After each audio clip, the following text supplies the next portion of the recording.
கன் அப்படி கையில வச்சுக்கிட்டு நடு ரோட்டுக்கு வந்துட்டு பைக்கை நிப்பாட்டுறாரு. மெதுவா வர பைக்கை நிப்பாட்டுறாரு, கண்ணையும் கையில வச்சுக்கிட்டு.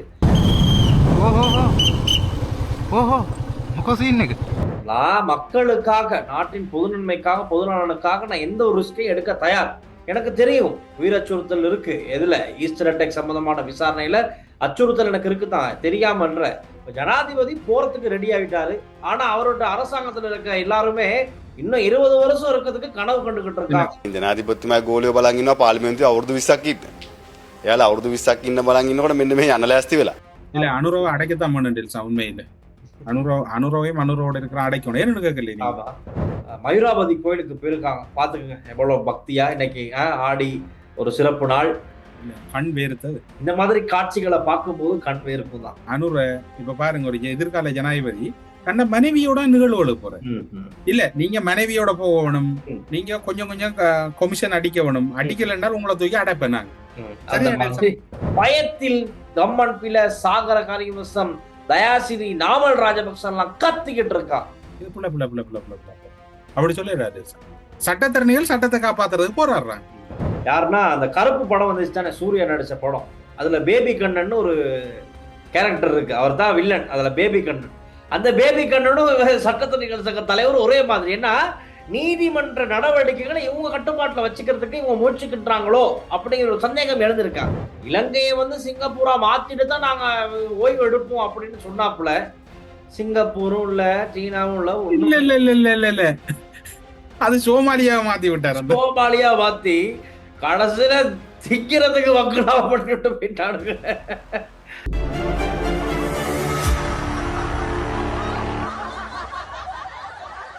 உங்கள் பெற்றோரின் நிம்மதியே எங்களின் நோக்கம். செவிலியர் பராமரிப்பு, ஆரோக்கிய உணவுகள் மற்றும் சொகுசு அறைகளுடன் ரத்மலானியில் வி கேர் ரெசிடென்ஸ். நல்லூர் திருவிழா தினமும் காலை மாலை சிறப்பு நேரலையில் உங்கள் விளம்பரங்களும் இடம்பெற இன்றே அழையுங்கள். ஹலோ அண்ணா, வணக்கம். வணக்கம் வணக்கம் டீல் சார். என்ன கதை? என்ன கதை? நல்ல கதை. இன்னைக்கு வெள்ளிக்கிழமை, வாரமும் முடிய போகுது. பாருங்க என்ன ஸ்பீடா ஓடிக்கிட்டு இருக்கு. காலம் வேகமா ஓடுது, நாங்க மெதுவா இருக்கோமோ என்னமோ.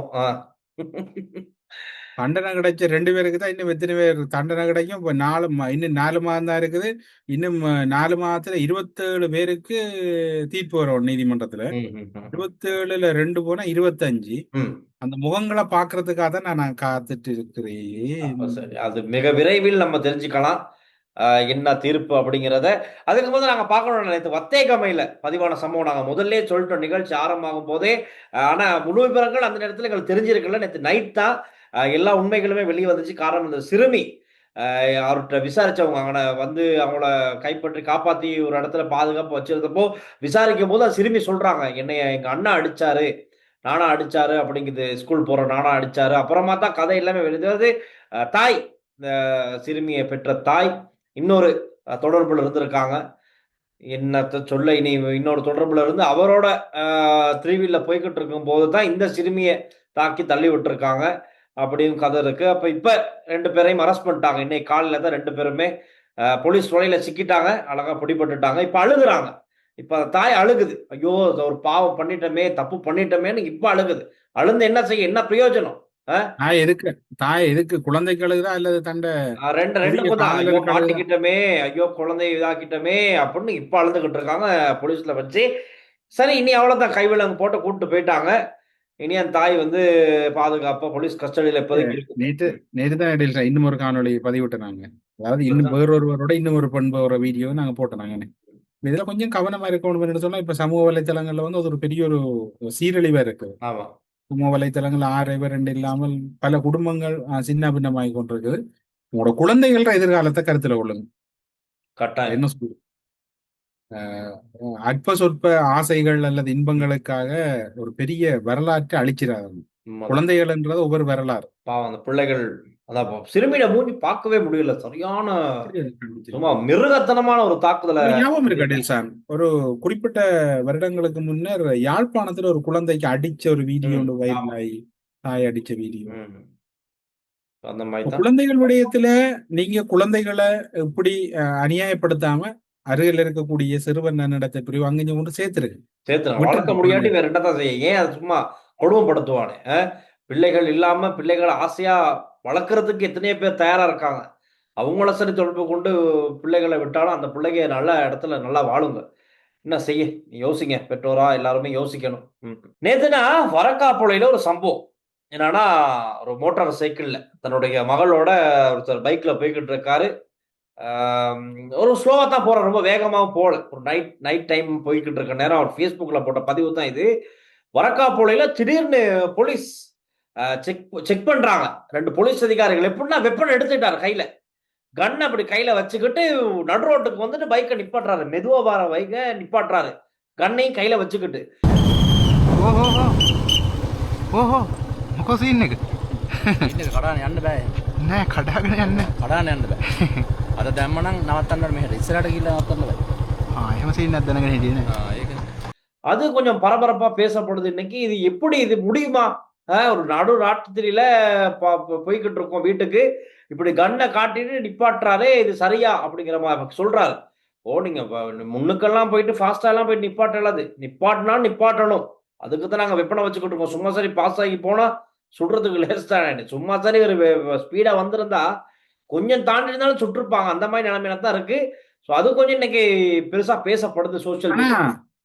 அதுக்கு போலீஸ் தலைமை போலீஸ் அத்தியட்சகர் ஒரு செக் வச்சுட்டாரு நினைக்கிறேன் இல்லையா? அதுக்கு வச்சுட்டாரு. முற்றுப்புள்ளி அந்த வச்சுட்டாரு வீடியோ நினைக்கிறேன். கொஞ்சம் வைரல் ஆனதுக்கு அப்புறமா சொல்லியிருக்காரு. இல்ல டெல்சான் இதெல்லாம் என்ன சொல்லியிருக்கா விளக்கம்? சொல்லிடுவோம் அத.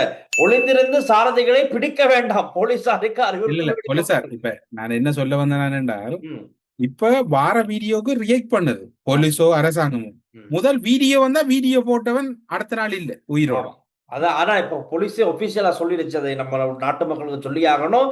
ஏதாவது ஒரு தவறு நடக்கிறத நீங்க பாத்தீங்கன்னு சொன்னா உடனே வீடியோ எடுத்து இந்த வாட்ஸ்அப் நம்பருக்கு அனுப்புங்க அப்படின்னு போலீஸ் பிரஸ்ல நேற்றைய தினம் ஒபிஷியலாவே சொல்லியிருக்காங்க. அது நீங்க எங்க இருந்தாலும் சரி, போலீஸ் அதிகாரி தப்பு பண்றதா இருந்தாலும் சரி, வீடியோ எடுத்து அனுப்பிடுங்க. இல்லாட்டி நீங்க உங்க ஒரு அரச தேவைக்காக போறீங்க, அரசு திணைக்களத்துக்கு, அங்க ஏதாவது தப்பு நடக்குதா எடுத்து போட்டுருங்க. அல்லது நீங்க வசிக்கிற பகுதிகளில் இந்த மாஃபியாஸ், ட்ரக்ஸ், அண்டர்வேர்ல்ட் இந்த மாதிரி சம்பவங்கள் நடந்தா ரகசியமா வீடியோ எடுத்து அனுப்பிடுங்க. உங்க ரகசிய தகவல்கள் பாதுகாக்கப்படும். அது கேரண்ட் பண்றாங்க. இல்ல அதுல போலீசார் சொல்லியிருக்கிறாங்கன்னா, நீங்க அனுப்புற நீங்க பயப்பட தேவையில்லை. உங்களோட ரகசியம் முழுமையாக பாதுகாக்கப்பட வேண்டும்னால் நீங்க அனுப்புற விடயம் அங்க ரகசியத்தன்மையோட தான் பேணப்படும். அது மட்டும் இல்லாது வாட்ஸ்அப் இலக்கமும் தந்திருக்கிறாங்க. 070 47 55 600 என்கின்ற வாட்ஸ்அப் இலக்கத்துக்கு உடனடியா நீங்க பகிர சொல்லியிருக்கிறாங்க. தனிநபர் என்றாலும் சரி, என்னென்றாலும் சரி, ஆனால் உங்களோட ரகசியத்தன்மை பாதுகாக்கப்படும் உத்தரவாதம் வழங்கப்படும். ஆமா. இதனால எங்க என்ன தப்பு நடந்தாலும் தவறு நடந்தாலும் அது உடனடியா தட்டி கேட்க போலீஸ் ரெடியா இருக்கு. நீங்க அதை வீடியோ எடுத்து சாட்சி ஆதாரப்பூர்வமா தெளிவா எடுங்க. தெளிவா எடுத்து அப்படியே அனுப்பி விட்டுருங்க. அந்த வாட்ஸ்அப் விளக்கத்துக்கு அதை சேவ் பண்ணி வச்சுக்கோங்க அந்த நம்பரை. ஸோ உதவும், முன்னுக்கு உதவும். நான் நினைக்கிறேன் டில்சன், முதல் கட்டமா அனுரகுமார் திசாநாயக்க இந்த போலீஸ் திணைக்களத்தை சல்லடை போட்டு ஒரு திருத்தம் ஒன்றை மேற்கொண்டு வர மாதிரி. அதாவது 10,000 பேரை உள்ளுக்குள்ள எடுக்கிறேன், சீருட மாத்துறேன், கணவரை வெளியில அனுப்புறேன், உடனடியா இவங்கள் தொடர்பான குற்றச்சாட்டுகள் தொடர்பில் உடனடி நடவடிக்கை எடுக்கப்படுது. எந்த துறை நாட்டுக்கு மிக முக்கியமா அந்த துறை ஓரளவு சீர் செய்யப்படுது. அது மாதிரி போலீஸ்ல இணைகிறதுக்கான குவாலிஃபிகேஷனையும் கூட்டினா இன்னும் நல்லா இருக்கு. நல்லா இருக்கும். ஆமா, உண்மைதான். அதுக்குன்னு தகுதியை கொஞ்சம் வளர்த்துக்கிட்டு, ஏன்னா அந்த தகுதிக்குன்னு போனா கொஞ்சம் நல்லா இருக்கும். இல்லைன்னா தகுதி இல்லாம உள்ள போயிட்டு அங்கங்க நின்றுகிட்டு இதுக்கு காசு கிடைக்கும், இன்னைக்கு நல்ல ஒரு வசூலை பார்க்கலாம் அப்படின்னு நினைச்சுக்கிட்டு போலீஸுக்கு போனா அந்த ஒரு நபர்னால ஒட்டுமொத்த போலீஸ் திணைக்களத்துக்கே சும்மா அவப்பேர், அசிங்கமான பேர் ஆகிரும். அதனால நல்ல தகுதியோட உள்ளுக்கு எடுக்கணும் புது ஆக்களை. அது மட்டும் இல்லாம பொடிக்கம், இந்த பொடிக்கம் விஷயம் இந்த அரசாங்கம் வந்தோடனே சொல்லியிருந்தாங்க, மிக விரைவில் போலீசாருக்கு பொடிக்கம்ஸ் கொடுக்கப்படும் அப்படின்னு. அது இன்னும் கொடுத்துப்படாம இருக்கு. விரைவா கொடுத்துட்டா அதுவும் நல்லம் வழங்கணும். வழங்கினாதான் என்ன நடக்குதுன்னு தெரியும். வெளிநாடுகள்ல டெல்சான் போலீஸ்ல இணைகிறதுல பெரிய சிரமம். நீங்க போலீஸ்ல சேர்றது கிட்டத்தட்ட ஒரு பெரிய ஒரு ப்ரோசஸிங் அது. ஆனா ஸ்ரீலங்காவில போலீஸ்ல சேர்றது மிக சாதாரணமான நடைமுறை. அது கொஞ்சம் டைட் பண்ணுங்க போலீஸ்ல சேர்றதுக்கான. இப்ப உதாரணத்துக்கு பல்கலைக்கழக பட்டம் முடிச்சா ஒரு போலீஸ்ல சேர்றதுக்கான இன்னும் ஒரு அதிகாரி நிலையை கூட்டுங்க. இப்ப உங்கள்கிட்ட சொல்ல போனா SI இருக்குது, சீனியர் சூப்பரிண்டென்ட் இருக்குது, அப்படி பல கேட்டகரி இருக்குது. அதுக்கான வசதி வாய்ப்புகளை ஏற்படுத்துங்க. அப்ப அந்த போலீஸ் திணைக்களம் நவீனத்துவத்தை நோக்கி நகரும். உங்களோட முயற்சி அதை நோக்கித்தான் நகருதுன்னு நினைக்கிறோம். இருந்தாலும் இதே முறைக்கால் ஞாபகப்படுத்துறோம். கட்டாயம் அதெல்லாம் டிஜிட்டலைஸ் ஆகணும், எல்லாமே டிஜிட்டலைஸ் ஆகணுங்கிறதுல ஜனாதிபதி அன்ரோ குமாரசாமி கொஞ்சம் கவனமா தான் இருக்காரு. மக்கள் மத்தியில ஒரு கோரிக்கை இருக்கு. மக்கள் இப்ப நம்ம நிகழ்ச்சிகளை கூட சில பேர் சொல்லுவாங்க, இந்த விஷயத்தையும் அவன் செஞ்ச நல்லோம் அப்படின்னு. அது என்ன விஷயம்னு பார்த்தா, போலீஸ் ஸ்டேஷனுக்குள்ள சிசிடிவி கேமரா, போலீஸ் ஸ்டேஷன்ல சிசிடிவி கேமரா கட்டாயமா ஃபிக்ஸ் பண்ணி ஆகணும். அப்பதான் ஒரு கம்ப்ளைண்ட் பண்ண போறவங்களோ அல்லது சிறை கைதிகளோ அவங்க முகம் கொடுக்கிற விஷயங்கள் பிரச்சனைகள் என்ன அப்படிங்கிறத ஒரு ஆதாரப்பூர்வமா பதிவாகும், சாட்சி கிடைக்கும். ஏன்னா உள்ளுக்கு போலீஸ் ஸ்டேஷன்ல நிறைய ஜல்தர் வேலைகள் நடக்குது, இல்லாம இல்ல. இல்ல, அண்மையில வடமாகாணத்துல யாழ்ப்பாணத்துல ஒரு போலீஸ் அலுவலகத்துல வந்து ஒரு மதுபான போட்டில் ஒன்று இருக்குது. அது அவங்க பிடிச்சு வந்த மதுபான போட்டிலா அல்லது இவங்கட மதுபான போட்டிலான்றது இல்லாம சமூக வலைத்தளங்கள்லாம் கருத்துக்கள் பரிமாறப்பட்டது. உண்மையில அது ஒரு குழப்பம் தாண்டி சார். நீங்க சொல்ற மாதிரி அனைத்து போலீஸ் நிலையங்கள்லையும் இப்பதானே பல நாடுகள் உதவி செய்ய, ஏதாவது ஒரு நாட்டுற உதவியோட எல்லா போலீஸ் நிலையங்கள்லையும் சிசிடிவி ஃபுட்டேஜை வைங்க. அதே மாதிரி அரசு இப்ப நீங்க என்னதான் நீங்க வெளியில சட்டத்தை கொண்டு வந்தாலும் எல்லா அரசு திணைக்களங்களையும் போலீஸ் எல்லா அரசு திணைக்களங்கள்லையும் உடனடியாக சிசிடிவியை கொண்டு வாங்க. இந்த வெளிநாடு எப்படி இயங்குது? இந்த சிசிடிவி கேமராவில கேமராவில ஐரோப்பிய நாடும் இயங்குது.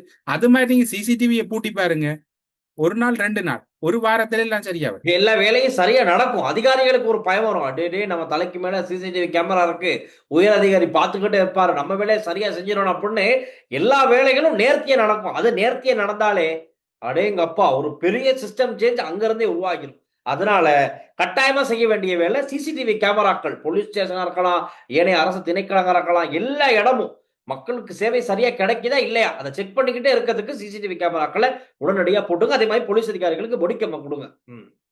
இந்த குறிப்பாட்டில் இன்னும் சொல்லணும்னா, வார வரவு செலவு திட்டத்துல நீங்க ஒன்றுக்கு நிதி ஒதுக்க தேவையில்லை. குறிப்பா விசேட கேமராக்கள் சிசிடிவி கேமராக்களை கொள்வனவு செய்யறதுக்கு பெரும் நிதி ஒதுக்குங்க. ஒவ்வொரு மாவட்ட வாரியா மாவட்ட செயலகம், பிரதேச செயலகம், பிரதேச சபைகள் மற்றும் அங்க இருக்கக்கூடிய ஏனைய நிதி நிறுவனங்கள் அல்லது தனியார் நிறுவனங்கள், மற்றது தனியார் நிறுவனங்கள் அவங்களாக பூட்ட வேணும். அடுத்தது வந்து இப்ப போலீஸ் நிலையம், மற்றது ராணுவ விவகாரங்களை நீங்க பார்த்துக் கொள்ளலாம். மக்களோட தொடர்பான அனைத்து இடங்களையும் சிசிடிவி வைக்கணும். அப்பதான் நல்ல மாற்றத்தை நாங்க பார்க்கலாம். நீங்க இந்த பட்ஜெட்ல மக்கள் அபிவிருத்தி ஒன்றும் செய்யாட்டியும் பரவாயில்ல. இப்ப இதுல கொமெண்ட்ஸ்ல கேட்பாங்க, அப்ப நான் சிசிடிவியை சாப்பிடுறேன். நாடு ஒழுங்கா இருந்தா எல்லாம் ஒழுங்கா நடக்கும். நாங்க நல்லாவே சாப்பிடலாம். நாடு நல்லா இருந்தா நாங்க நல்லாவே சாப்பிடலாம். அதனால முதல் நாட்டை சரி பண்ணிக்குவோம், அதோட சேர்த்து மக்கள் நலனையும் பார்த்துக்குவோம். வரக்காப்பல சொகுசு மாடியில் வந்து வீடி வர்த்தகம் இடம்பெற்றிருக்கு. இது அதிகாரிகள் முற்றுகையிட்டு இருக்கிறாங்க.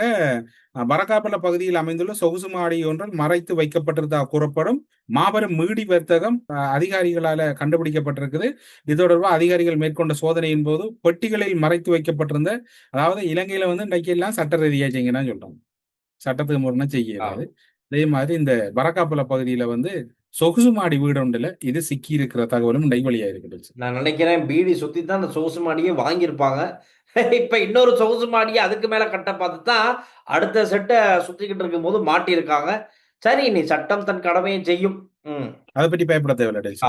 ஆனா எனக்கு எஸ்ஏபியில சமன் ரத்னபிரிய கருத்தோட உடன்பாடு, நீங்க நீதிபதிகளுக்கு வயது கூட்டுறதை நான் ஏற்றுக்கொள்றேன். ஆனா அரச ஊழியர்கள் எல்லாருக்கும் வயது 67 ஆக்குங்க. சமன் ரத்னபிரிய சொல்றாரு. ஆனா உண்மையில இதுல ஜனாதிபதி நீங்க அடுத்த வரவு செலவு திட்டத்துல 67 ஆட்டியும் பரவாயில்ல, உங்களோட நடுநிலைமைத்தன்மையை காட்டுறேன்னு சொன்னா கொஞ்சம் வயது அதிகரிப்பை வழங்கு அரசாங்க ஊழியர்கள். ஏன்னா அவங்களும் இப்ப நல்ல எனர்ஜியா இருக்கா. இலங்கையில ஆயுள் காலத்துல வந்து 74 வயது ஆரோக்கியமா இருக்கிறன்னு சொல்லப்பட்டிருக்கு. அப்ப நீங்க ஒரு இப்ப 60 62 ஆகுங்க அரசாங்க ஊழியர்களை. நல்லதுதானே டெலிசன்? கட்டாயம் நல்லதுதான்.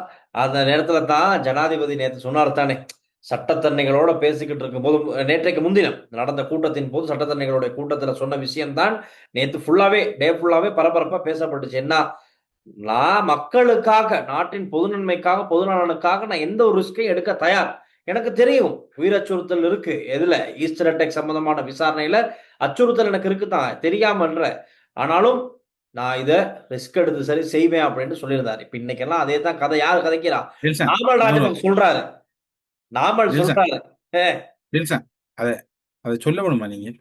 சொல்லணும்னா நாமல் என்ன சொல்றாருன்னு சொல்லிடுவோம். இல்ல, அதை சொல்ல வேணுமா நீங்க? சொல்ல வேணுமா? அது சரி. சரி சரி, சொல்லுங்க சொல்லுங்க சொல்லுங்க. அவர் சொல்றாரு, ஜனாதிபதி ரிஸ்க் எடுக்கிறாரோ இல்லையோ, வேற யாருக்கோ ரிஸ்க் எடுக்கிறாருன்னு மட்டும் நல்லா தெரியுது அப்படின்னு நாமல் ராஜபக்ச சொல்லியிருக்காரு. அது மட்டும் இல்லாம அவர் சொல்றாரு, இப்ப ஜனாதிபதி போறதுக்கு ரெடி ஆயிட்டாரு. ஆனா அவரோட அரசாங்கத்துல இருக்க எல்லாருமே இன்னும் 20 வருஷம் இருக்கிறதுக்கு கனவு கண்டுகிட்டு இல்ல இருக்காங்க. ජනාධිපතිතුමා ගෝලියෝ බලන් ඉන්නවා පාර්ලිමේන්තුවේ අවුරුදු 20ක් ඉන්න. එයාලා අවුරුදු 20ක් ඉන්න බලන් ඉන්නකොට මෙන්න මේ යන්න ලෑස්ති වෙලා. இல்ல அனுரவை அடைக்கத்தான் பண்ண டெல்சா உண்மையில அனுரவையும் அனுரோட இருக்கிற அடைக்கணும் ஏன்னு கேட்கல நீங்க ஆமா. களவு போய் கொஞ்சம் வேலை செய்ய இவங்ககிட்ட அரசியல்ல இருக்கிற குவாலிஃபிகேஷன் இவங்ககிட்ட இல்ல இல்ல. அரசியல்ல வேற இருக்கிற இவங்க வேற. குவாலிஃபிகேஷன் ம். இல்ல அவரு கடற்றொழில் அமைச்சர் ராலா தூக்கிட்டு போறாருண்டாங்க. அவர்கிட்ட கேட்டா நான் 1 கிலோ இறால் கடையில மார்க்கெட்ல தான் வாங்கிட்டு போறேன். 1 கிலோ வாங்குறேன்னு பார்த்தா அது விலை கூட 1/2 கிலோ வாங்குறேன்றார். இந்தியால அண்டு யாரோ சொல்றாங்க இவர் லால்காந்த அவரு அடுத்தது குரங்கு பிடிக்கிறாரு அவர்ன்றாங்க. இப்படி உண்மையில இவங்கிட்ட பேசிக் குவாலிஃபிகேஷன் கொஞ்சம் இல்ல.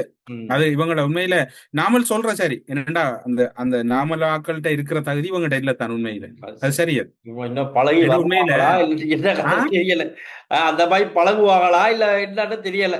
இல்ல இப்ப உதாரணத்துக்கு டெல்சான் இப்ப அவரு கோபம் வரும் நாமலுக்கு சரி. ஏனென்றால் அவங்களோட அம்மா அவங்களோட அப்பா ஜனாதிபதியா கூட இப்படி ஒரு என்ன சொல்ல இப்படி ஒரு நாமல் வந்து அவங்களோட அப்பா ஜனாதிபதி கூட அவங்களோட அம்மா எப்படி இருந்தவ எப்படி ஒரு பெர்ஃபெக்டா ஒரு 4-5 பாதுகாப்பு அப்படின்னு. அனுரகுமாரி வைஃப் பாருங்க ஒரு மூலையில போய் இருக்கிறார். ஆமா. அவர் அப்படி ஜனாதிபதி இருக்க தகுதி ஆ. இல்ல அவருக்கு. ஜனாதிபதியா இருக்க அனுரோக்கு தகுதி இல்ல. என்ன டெல்சா நீங்க சிரிக்கிறீங்க மூல அது சரி. நக்கல் தான் அப்பனா எனக்கு இருந்தவங்களோட ஒப்பிடும் போது அவங்க மாதிரி இல்லங்கிறார் அண்ணே. ஓ அதே இப்ப நான் அனுரோட பிள்ளைகள் எங்க பிள்ளை மகனுங்க இன்னும் அவர் என்ன செய்திருக்கணும் இன்றைக்கு அவர் வந்து எம்பி ஆயிருக்கணும். எம்பியாவே தலதா மாளிகைக்கு முன்னுக்கு ரேஸ் ஒன்று ஓடி இருக்கணும் கார் எடுத்துக்கிட்டு போயிட்டு. இல்லைன்னா ரக்பி விளையாண்டு இருக்கணும். இல்ல டெல்சன் அனுரோ அடைச்சே ஆகணும். அனுரோயம் அடைக்கணும். அந்த 20 வருடங்கள் எல்லாரையும் அடைக்கணும். சேர்த்து அடைக்கணும். அப்ப ஆ. சரி. இப்ப தமிழ் தெரிஞ்ச அமைச்சர்கள் எல்லாம் ஒருக்கா பார்த்துட்டு ஒரு ட்ரைனிங் ப்ரோக்ராம் ஒண்ணு போடுங்க. ம். ரிசோர்ஸ் பர்சனா சொன்னவரை கூப்பிடுங்க. இல்ல டெல்சன் இவங்க செய்த மகாபுல இப்படி இருந்தால் அடுத்தாக்கள் பொலிட்டிக்ஸ் செய்யற இல்லையா? அதுதானே அவங்களுக்கு கஷ்டம் தானேடா.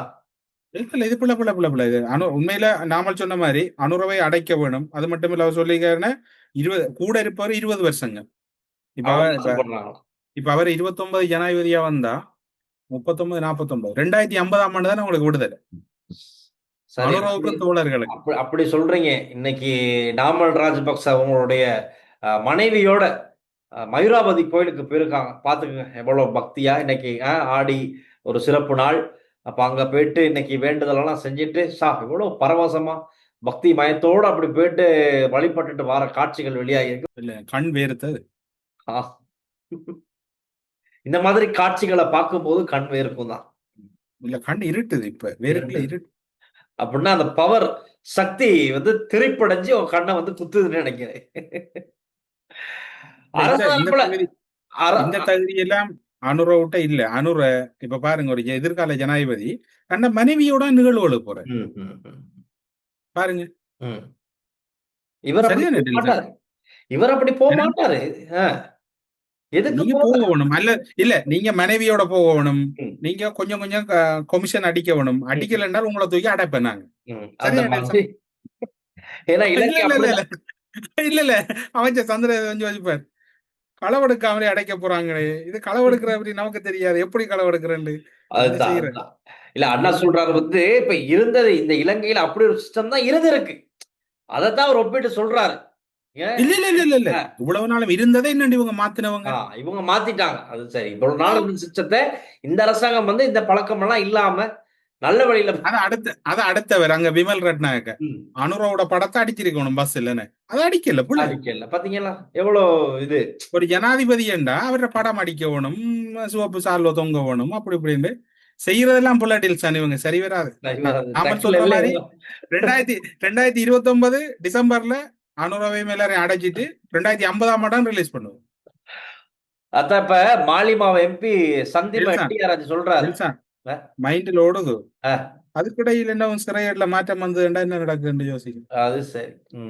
மாலிமாவ எம்பி சந்தீப் எட்டியாரத் சொல்றாரு இன்னைக்கு என்ன நடக்குது நாட்டுல வழக்குகள் எல்லாம் வேகமா விசாரணைக்கு உட்படுத்தப்பட்டு வருது. ஒவ்வொரு நாளும் வழக்குகள் விசாரிக்கப்பட்டு வருது. எல்லாம் ரொம்ப ஃபாஸ்ட் ஆக்டிவா போய்கிட்டு இருக்கு. இந்த நேரத்தில் என்ன நடக்குது? எதிர்கட்சியில இருக்கவங்க பயத்தில் கம்மன் பில சாகர காரியவசம் தயாசிரி நாமல் ராஜபக்ச எல்லாம் கத்திக்கிட்டு இருக்கா. அப்படி சத்தமா கத்திக்கிட்டு இருக்காங்க. என்ன காரணம்? வழக்குகள் வேகமா போய்கிட்டு இல்ல இல்ல இருக்கு. அப்படி இல்ல டேசா, அவங்க சட்டத்தரணிகள். அவங்க சரி. அவங்க சட்டத்தரணிகளால கத்துறாங்க. உதயகம்பன் மேல நாமல் ராஜபக்ச எல்லாமாரு, பிள்ளையாண்ட சட்டத்தரணி, சுரேஷ் அலாவோட சட்டத்தரணி. தயாசிரி யாரு?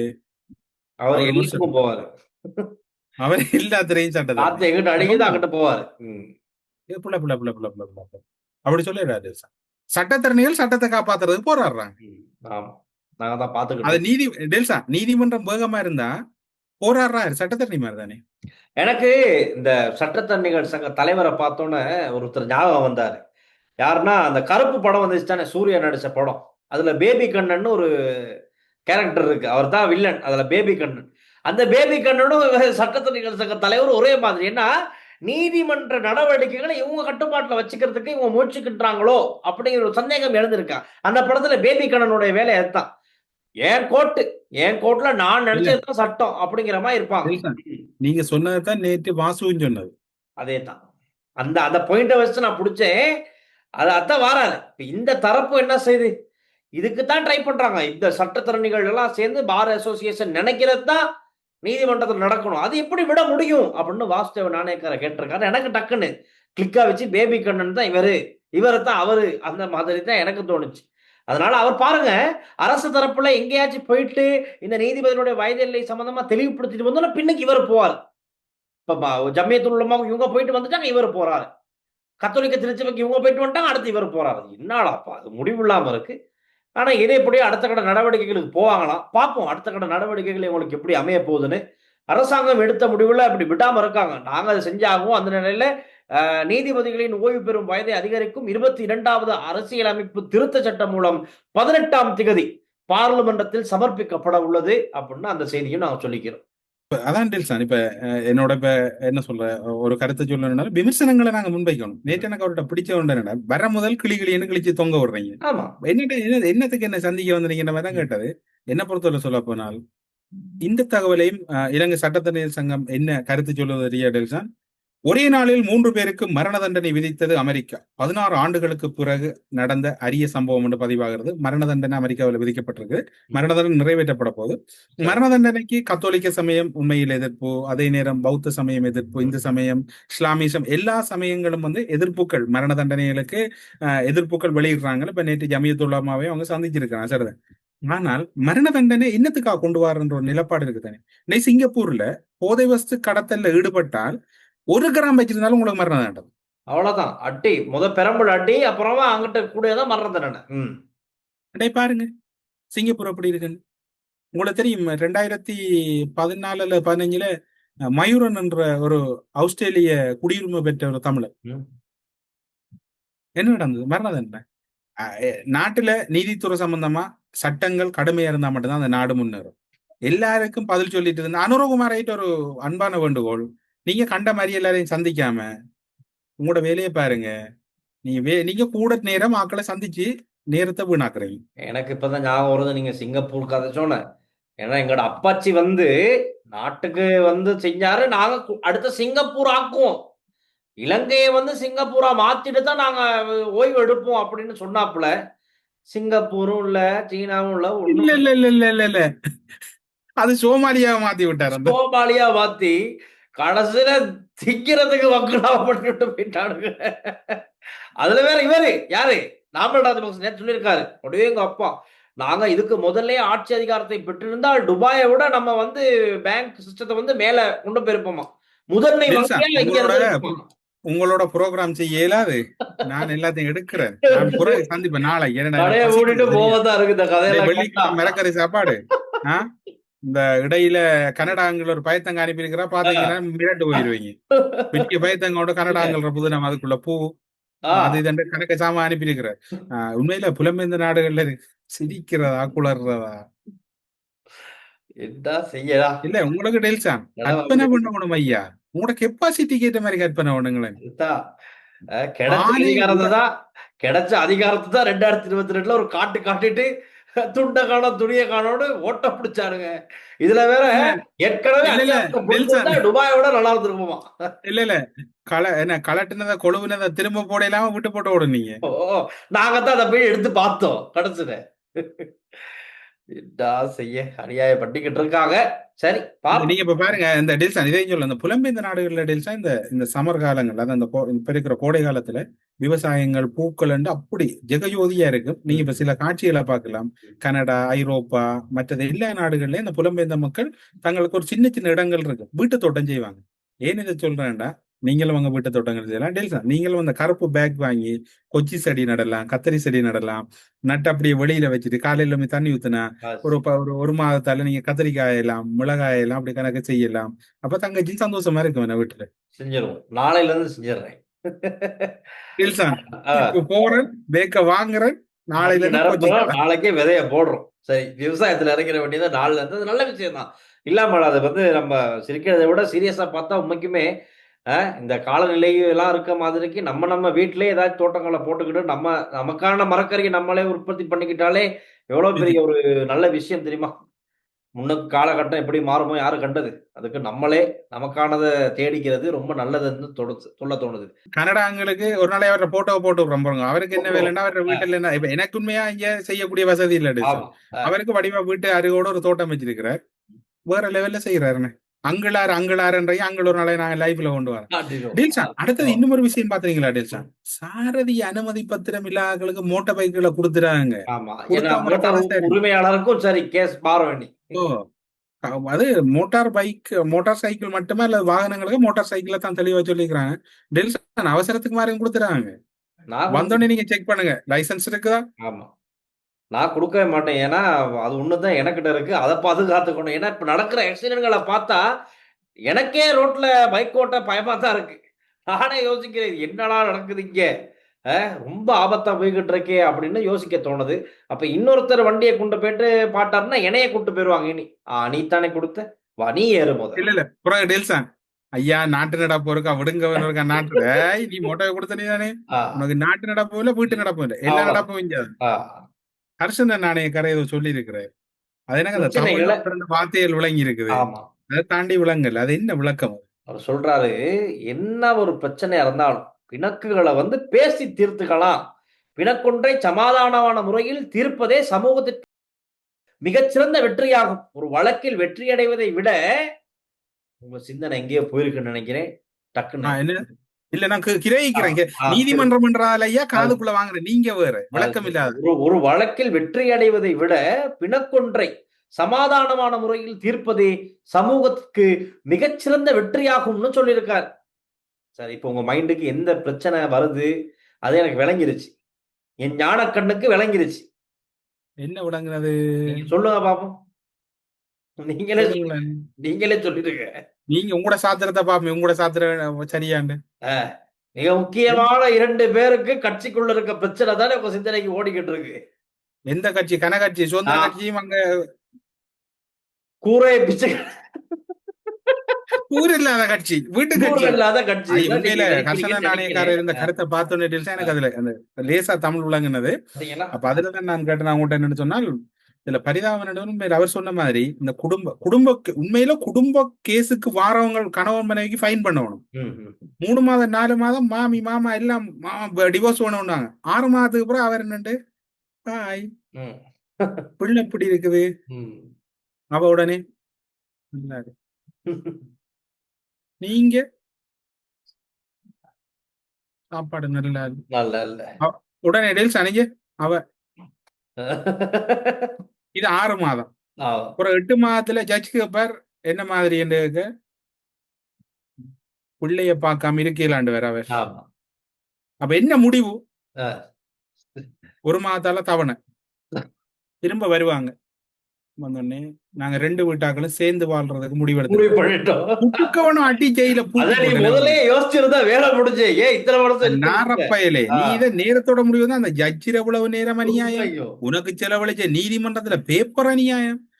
அதாவது இந்த நீதித்துறை சட்டமூலம் வரக்குள்ள இந்த விவாகரத்து வழக்குகளுக்கு வந்து விவாகரத்து வழக்குகளுக்கு முறையான காரணம் இல்லாத வாராக்களுக்கு வந்து 6 மாத சிறை தண்டனையும் 2.5 லட்சம் ரூபாய் தண்டப்பணம் அறவிடுங்க சார். ஹர்ஷன நாணயக்காரர் இந்தியாவுல ஒரு சம்பவம் பார்த்தது, விவாகரத்து சம்பந்தமா நீங்க பேசுங்க. விவாகரத்துக்கு வந்துட்டாங்க, கணவன் என்ன செஞ்சாரு, சரி புத்திசாலி, நல்ல ஒரு பாட்டை பாடிட்டாரு. அது நல்ல வீடியோ வைரல் ஆச்சு. பாட்டை பாடினோட மனைவிக்கு ஒரே எமோஷனல். நான் எனக்கு டிவோர்ஸே வேணும், நான் உங்களோட இருந்துடுறேன். ஒரு பாட்டை பாடி டிவோர்ஸே கேன்சல். அந்த பாட்டை படிச்சு விடுங்க, எல்லாருக்கும் உதவியா இருக்கு. அது என்னவா, அது ஏதோ ஹிந்தி பாட்டு போல, அது நமக்கு தெரியாது. இந்த பாட்டை தெரிய ஷாருக் காண்ட என்ன பாட்டு? சாக்கி சாச்சா கூக்கா. அப்ப அந்த மாதிரி தான் நிலவரம். அப்ப நீங்க சொன்ன நல்ல கதை. இப்ப அதே மாதிரி இந்த கட்சி வழக்குகள் நீதிமன்றத்துக்கு வந்து உண்மையில அந்த நீதிமன்றத்துல என்ன சொல்ல, அந்த நீதிமன்றத்துல நீண்ட நாட்கள் தீர்வு இல்லாமல் வர்றது. இப்போ உதாரணம் சொல்ல மாதிரி அவர் சொன்ன மாதிரி தமிழரசு கட்சியில 2020ஆம் ஆண்டு ஸ்ரீதரன் இல்லைன்னா சுமந்திரன் இல்லைண்டா ஸ்ரீதரன் இல்ல, ஸ்ரீதரன் இல்லைண்டா சுமந்திரன் இல்ல, 76,000 வாக்கெடுத்த ஸ்ரீதரன் எனக்கு நான் வெள்ளாட்டியும் பரவாயில்ல சுமந்திரன் பெல்லோன்னு ஒத்த காலன்னு வெண்டு விட, இப்ப பார்த்தால் தமிழரசு கட்சி தலைவர் தெரிவுக்கு வந்தோடனே ஸ்ரீதரன் பண்றது செல்லாதுன்னு சொல்லி நீதிமன்றம். இப்ப உண்மையில இந்த கட்சி வழக்குகள் எல்லாம் இப்ப இதுல எனக்கு விளங்கல. இப்ப இவங்க எல்லாம் உண்மையா தமிழ் மக்களுக்கு தீர்வு பற்றி கேட்கறது என்ன தகுதி இருக்குன்னு. இப்ப டில்சான், உங்களோட குடும்பத்துக்குள்ள கணவன் மனைவிக்குள்ள பிரச்சனை வர்றான், ஆனா ஒற்றுமையா இல்லைண்டா நீங்க பக்கத்து வீட்டுக்காரன் சண்டைக்கு போக்குல அவன் ஒரு போலப்பட, ஏய் டில்சான் தமிழரசு நீ மனைவிக்கு என்ன எப்படி பேசுன்னு எனக்கு தெரியும், வேலை முடிச்சு. இப்ப இவங்களை உண்மையில எனக்கு தெரியாது. இப்ப ஜனாதிபதி கேட்கலாம் போய் இப்ப தமிழர் உரிமை பற்றி கதைக்குள்ளே எல்லாம் மிஸ்டர் சுமந்திரன் முதல் உங்களோட கட்சியே நீதிமன்றத்துல இருந்து வெளியில எடுத்து வந்து மக்கள்கிட்ட வேலை செய்யுங்க, அதுக்கப்புறம் எங்களோட பேசுவாங்கன்னு கவர்மெண்ட் சொல்லலாம். கவர்மெண்ட் எல்லாத்துக்கும் பேண்டு தானே நிக்குது. அங்க லீடர் உண்மையில கட்டிக்காரன். லீடர் இப்ப ஹாரிஸ கொண்டு வரதுக்கு பேச்சுவார்த்தை நடக்குது. அங்கால அதான் உள்ளாவை கொண்டு வரதுக்கு பேச்சுவார்த்தை நடக்குது. ரவுஃபைக்குமே பாராட்டவனும் கிஸ்புல்லா வெளியில போனது இனத்திர நலனுக்காக கிஸ்புல்லா உள்ளுக்குள்ள கொண்டு வர அதான் உள்ள அவங்கள ஒரு இணக்கப்பாட்டுக்குள்ள வர்றதுக்கு ஹாரிஸ் வெளியில போட்ட அவரை கொண்டு வர, வெளியில போன முழு பேரையும் அவர் கொண்டு வர. சுமந்திரன் என்ன செய்யறாருண்டா உள்ளுக்குள்ள இருக்கிற முழு பேரையும் வெளியில. இப்ப அவர இலக்கு வந்து மாகாண சபை தேர்தல் நடந்தால் நடக்கும் வரை ஸ்ரீதரன் வெளியில் இல்ல, நடக்காது அறிஞ்சால் ஸ்ரீதரன் வெளியில். இப்ப இவரால இனத்துக்கு நல்லதுன்னு செய்யல. உண்மையில நான் இதுல சுமந்திரன் ஒரு பெருமையை சொல்ல வேண்டிய சார், சுமந்திரன் ஒரு நல்ல மனிதர். உண்மை தனிப்பட்ட ரீதியில பழகுறதுக்கு இல்ல. எப்ப 2020 வரைக்கும் எப்ப அவருக்கு பின்னால அந்த நண்டு செண்டு மல்லி கல்லி எல்லாம் வந்ததோ அண்டையோட அவர் மாண்பு கெட்டது. அது வரைக்கும் அவர் நல்ல பண்பானவர், எல்லாருடையும் பழகக்கூடியவர். இப்ப இலகுவா அவர் அணுகலாம். நீங்க என்னென்றாலும் அவர் ரிப்ளை பண்ணுவார். இப்ப ஊடகங்கள்ல செவ்வி என்றாலும் சரி, என்ன அவசரம் என்றாலும் கதைப்பார். இப்படி நல்ல கேட்டகரியில இருந்தவர். எப்ப அவர்கிட்ட சம்பந்தம் இல்லாத ஆட்கள் அவரோட சேர்ந்தாங்களோ, அவர்கிட்ட சேர்க்க பிழைச்சதோ அண்டையோட அவர்கிட்ட கதை முடிஞ்சு. நீங்க அடிக்கடி மல்லிங்கிறீங்க. ஒரு நம்ம அன்பான நேர் ஒரு ஆள் கேட்டாங்க, தமிழரசு அடிக்கடி இந்த மல்லிங்கிறாரே, பெட்டி மல்லின்னு யார சொல்றாரு? நான் சொல்லித்தேன். மல்லி என்றா தம்பி என்றா மல்லி அவ்வளவுதான். இங்கிலீஷ்ல பிரதர். அந்த இப்ப இதுல என்ன பிரச்சனைனா, முதல் இந்த கட்சிக்கு ஒரு மாண்பு இருந்தது. இப்ப இது எப்படி போயிடுச்சுன்னா ஒரு சைக்கோ கட்சியா போயிடுச்சு, இந்த ஈகோ கட்சியா போயிட்டு. இப்ப நானே நீங்களும் ப்ரோக்ராம் செய்யறேன் டெல்சான், நான் நீங்களும் என்ன சொல்றேன், இப்ப நல்ல இடங்கள்ல எங்களோட இப்ப சம்பந்தப்பட்ட எல்லாரையும் நாங்க பாராட்டுறோம், எங்களுக்கு தெரிஞ்சாக்களை எல்லாம் சொல்றோம், ஐயோ டெல்சான் சொல்றீங்க அவங்க இவங்கன்னு சொல்லி. அதான் ஒரு மாண்பு. எனவே இந்த மாண்புகள் பின்பற்றப்படணும். இந்த கட்சி வழக்கு குடும்ப வழக்குகள்லாம் நீதிமன்றத்துல வர்றதுக்கு ஒரு குறிப்பிட்ட கால வரையறை செய்யணும். கண்டிஷனுக்குள்ள போகலன்னு சொன்னால் கட்சி பேன் பண்ணப்படணும், குடும்பம் பேன் பண்ணப்படும். ஆனா பழைய சுமந்திரன் என்றால் இந்நேரம் இந்த விஷயத்தை பலர் கதைக்கும் போது கேட்டு வேலை முடிச்சிருப்பார். அவரோட இருக்கிற என்ன சொல்ற அந்த அவரோட இருக்கிற அந்த பின்னணி பாடல்கள் வேலை இல்லை, பின்னணி பாடல்கள். சரி, ஓகேண்ணா, நேரம் போய்கிட்டு இருக்கு. நம்ம இறுதியா ஒரு நியூஸை பார்த்துடலாம். வெலிக்கடை சிறையில் இருந்த இஷாரா செவ்வந்தி அகுனுகுண பேலஸ் சிறைக்கு மாற்றப்பட்டார். இந்த போஸ்ட் பார்த்தேன். இதுக்கு ஒரு கமெண்ட் போட்டிருக்காரு, எங்கு போனாலும் அங்க ராணி நாத்தாண்டா அப்படின்னு. நாட்டுல தேசிய செய்தி கட்டாயம் சொல்ல இதெல்லாம் இதான் செய்ய போங்க. அலிசப்ரி சொல்லியிருக்கா, ஜனாதிபதி சட்டத்தின் அலிசப்ரி. இதை கட்டாயம் நான் எடுத்து மிஸ் பண்ணிட்டேன். நல்ல நேரம், நம்ம டைம் இருக்கு, இதை பார்த்துட்டு போயிடுவோம். இந்த அனைத்து குழப்பங்களுக்கும் மத்தியில் ஒரு விடயம் தெளிவாகியுள்ளது. என்ன சொல்லுங்க? அரசியல்வாதிகள் எதிர்கட்சியில் இருக்கும் போது ஒன்றை சொல்கிறார்கள், ஆட்சிக்கு வந்தவுடன் அதற்கு நேர்மாறாக செய்கின்றார்கள். அது இப்போது ஒரு சாதாரண விடயமாகவே ஆகிவிட்டது. இதில் வியப்படைவதற்கு ஏதுமில்லை. முன்னாள் அமைச்சர் அலி சப்ரி. அனுரு சொன்னதுக்கு மாறி செய்யற மாதிரி எனக்கு ஒன்றும் தெரியல. பாப்போம். அந்த தையிட்டி அந்த ஒன்று ரெண்டு விஷயம் தான். இவர் இருந்தாரே ஒரு கட்சி, அந்த கட்சி தான் அது. இவர் கட்சி மாறி இப்ப குழப்பமாவே சொல்லிக்கிட்டு இருக்காரு. கொடுத்த வாக்குறுதி என்ன, வந்ததுக்கு அப்புறம் செஞ்சது என்ன, நான் தெரியும் கோபால். 2020 நிகழ்ச்சி முடிய போது அனுரசர் கவனமா இருங்க. உங்களோட சேர்ந்தாக்கள் எல்லாருக்கும் 20 வருஷம் நாங்க தீர்ப்பளிட்டாரு எங்கட எதிர்கால ஜனாதிபதி. ரைட், நம்ம மக்களுடைய அன்பான கருத்துக்களுக்கு போவோம். நேற்றைய நிகழ்ச்சியில இறுதிப்போர் என்று சொல்லி மக்களை கொலை செய்த மக்களின் தூக்கத்தை கெடுத்தவனுக்கு இப்போது அதே நிலை வந்துவிட்டது. ஒருபோதும் கர்மா யாரையும் விடாது, அதுக்கு யாரும் விதிவிலக்கு இல்லை. வெளியில பேசிக்கொள்ளலாம், தைரியம் உண்டு. உங்களோட கருத்துக்கள் நாங்களும் அறியக்கூடியதாக பார்க்கக்கூடியதா இருக்குது. நம்ம நிதியமைச்சர் மட்டுமில்லை, உங்கள் விஜயின் நிதியமைச்சர் அவரும் கொஞ்சம் ஆமா, நானும் பார்த்த வீடியோ இல்ல. உலகத்தில் ஒரு பொதுமர தமிழ் என்றது இருந்தால், இப்ப சமய ரீதியா கதைக்கணும். நானும் நீங்களும் உழவு கதைக்கல, நானும் நீங்களும் பின்பற்ற சமயம் என்றது இல்லை. இதுல மொழியால கதைக்கணும். அதுல என்ன பிரச்சனை இருக்குன்னா, மரிய வில்சன் சில வேளை அவருக்கு தமிழ் படிக்காம பைபிளை மட்டும் தான் படிச்சாரோ தெரியாது, ஆங்கில பைபிள் தான் படிச்சாரோ தெரியாது, ஒன்றும் செய்யலாது. அனுர ஜனாதிபதி உரையாற்றும் போது ஒரு விடயம் அவதானிக்கக்கூடியதாக இருந்தது. சாதாரண மக்கள் பாவிக்கும் நீல பேனா கையில் இருந்தது, எளிமை. நீல பேனாண்டு நினைக்கிறேன் அந்த இந்த பேனாவை தான் நானும் பயன்படுத்தி கொள்வது. இது கூடுதலா என்ன சொல்லுங்க, இது வாழ்க்கையை மாத்தாதவனுக்கு இந்த பேனா தானே இப்போ கையில் இருக்கு. அவர் வாழ்க்கையை மாத்தல தானே, அதெல்லாம் அவர் அடைக்க போறாங்க.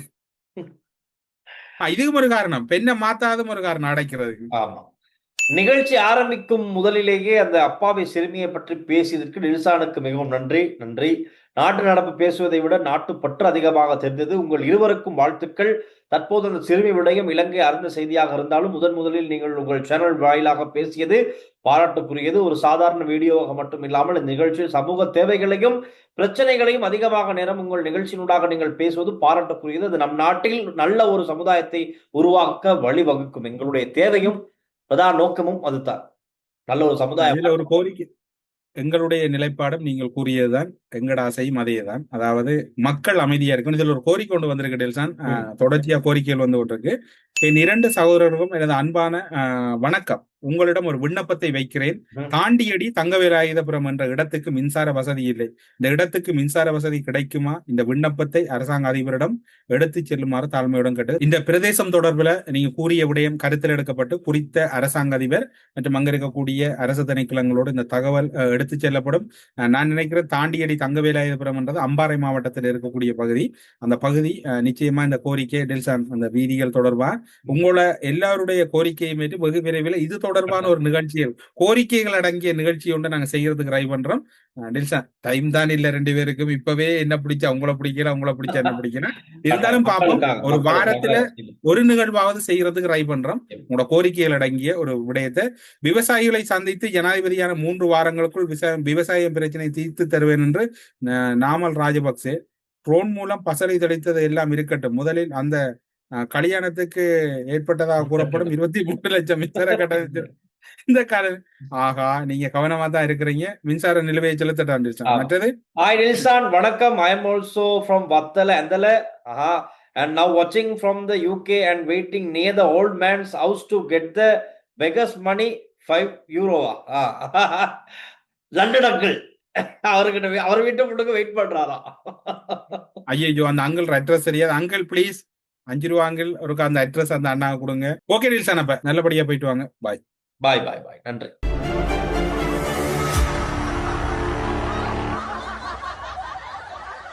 உங்கள் பெற்றோரின் நிம்மதியே எங்களின் நோக்கம். செவிலியர் பராமரிப்பு, ஆரோக்கிய உணவுகள் மற்றும் சொகுசு அறைகளுடன் ரத்மலானியில் வி கேர் ரெசிடென்ஸ். நல்லூர் திருவிழா தினமும் காலை மாலை சிறப்பு நேரலையில் உங்கள் விளம்பரங்களும் இடம்பெற இன்றே அழையுங்கள்.